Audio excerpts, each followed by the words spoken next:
ধেয়ে আসছে রেমাল আর 1 ঘন্টার মধ্যে আছড়ে পড়তে চলেছে। দূরত্ব আরো কমছে, ততই শক্তি আরো বাড়ছে। ইতিমধ্যে রেমালের প্রভাবে বিভিন্ন জায়গায় ঝড় বৃষ্টি শুরু হতে চলেছে। আমাদের সঙ্গে নিউজ রুম থেকে রয়েছেন আমাদের প্রতিনিধি রাজশ্রী দত্তগুপ্ত। রাজশ্রী, 1 ঘন্টার মধ্যেই সাগরদ্বীপ এবং বাংলাদেশের মাঝে আছড়ে পড়ার আশঙ্কা রয়েছে। এই মুহূর্তে কি বলছে আবহাওয়া দপ্তর? উপগ্রহ চিত্রের মাধ্যমে আমাদের দেখাও কতটা শক্তি সঞ্চয় করেছে প্রবল ঘূর্ণিঝড়। দেখো, এই মুহূর্তে আবহাওয়া দপ্তর যেটা জানাচ্ছে, যেটা সব থেকে বড় খবর, সেটা হচ্ছে রেমালের ল্যান্ডফলের প্রক্রিয়া শুরু হয়ে গিয়েছে। অর্থাৎ যে ল্যান্ডফল নিয়ে আমরা আলোচনা করে যাচ্ছি দীর্ঘক্ষণ ধরে, সেই ল্যান্ডফলের যে প্রক্রিয়া সেটা শুরু হয়ে গিয়েছে। আর মাত্র 1 ঘন্টার সময় বাকি।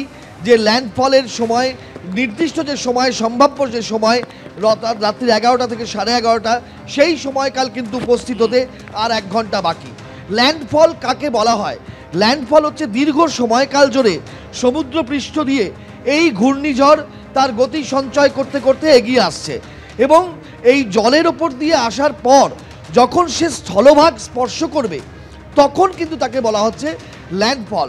অর্থাৎ একদিকে বাংলাদেশ, একদিকে পশ্চিমবঙ্গ, তার মাঝখানে এই যে স্থলভাগ রয়েছে, সেই স্থলভাগের ওপর দিয়ে এই ঘূর্ণিঝড় যখন বইবে সেই সময়কালকে বলে ল্যান্ডফল। ল্যান্ডফলের প্রক্রিয়া শুরু হয়েছে। তার মানে এই যে ঘূর্ণিঝড়, সেটা অনেকটা ব্যাপকভাবে বিস্তৃত একটা ঘূর্ণিঝড়।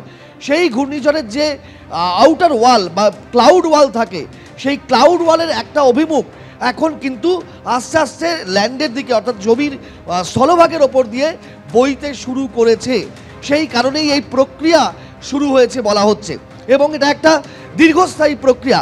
2-3 ঘন্টা ধরে এই গোটা প্রসেসটা চলে, গোটা প্রক্রিয়াটা চলে। প্রথমে এই আউটার ওয়াল বা ক্লাউড ওয়াল প্রবেশ করছে, এই প্রক্রিয়াটা শুরু হচ্ছে, এবং যখন অ্যাকচুয়াল ল্যান্ডফল হবে, অর্থাৎ স্থলভাগের ওপর দিয়ে এই ঘূর্ণিঝড়ের কেন্দ্রস্থল বাহিত হবে, বয়ে যাবে, পাস করবে, সেটাকে বলা হয় এই ঘূর্ণিঝড়ের আই। এবং সেই আই, অর্থাৎ একেবারে কেন্দ্রস্থল যখন যাবে, তখনই এটা সবচেয়ে বেশি শক্তি নিয়ে, তীব্র বাতাসের বেগ এবং সঙ্গে ভারী বৃষ্টিপাত, এই শক্তি নিয়ে, এই ঝঞ্ঝা নিয়ে এই ঘূর্ণিঝড় স্থলভাগের ওপর দিয়ে যাবে। কেন ক্ষয়ক্ষতির কথা বলি আমরা? কারণ যখন জলের ওপর দিয়ে আসছে সেখানে কোনো বসতি নেই, সেখানে ধুধু প্রান্তর, কিন্তু যখনই স্থলভাগে আসছে তখনই কিন্তু সেখানে মানুষজন, ঘর বাড়ি, এই সমস্ত কিছু রয়েছে।